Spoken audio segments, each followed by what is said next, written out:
Assalamualaikum. Hari ni jauh sikit. Okay guys.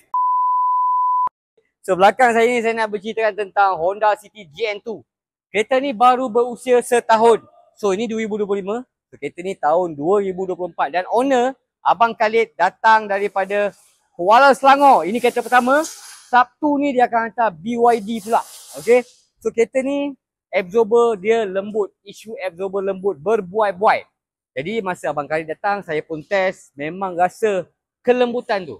So kita masuk dekat tester machine, you guys boleh tengok bacaan yang saya dapat, depan kiri 33, depan kanan 38, belakang kiri 42 dan belakang kanan 42. So bacaan dia terlalu tinggi yang menyebabkan kereta tu berbuai.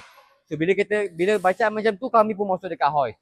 Kami buka absorber tu, you guys tengok. Komen kami dengan belagak, angkuh, sombong, semua ni ada. Tekan absorber sebelah tangan sebab lembut. Bila lembut, sebab itulah you guys kata berbuai. Okay, so kita adakan ready stock untuk mempercepatkan proses.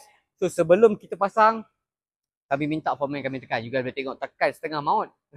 Memang keras, tapi you guys jangan risau. Kekuatan tangan untuk menekan dengan keberatan kereta ni memang jauh berbeza. Memang kita tekan pakai tangan memang keras. Tapi bila masuk dekat kereta dengan keberatan kereta ni, memang kereta itu stable. Selepas itu, kita pasang ke empat side, depan kiri, depan kanan, belakang kiri, belakang kanan.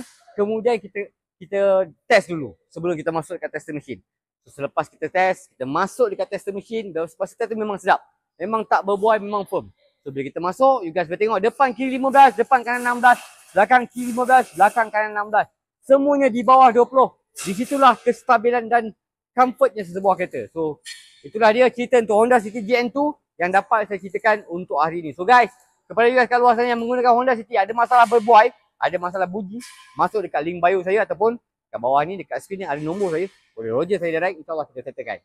So insyaAllah kita akan jumpa dalam video seterusnya. Yang paling penting guys, kekalkan original absorber. Bye, Assalamualaikum. Ride auto, whack the corner. Bye-bye.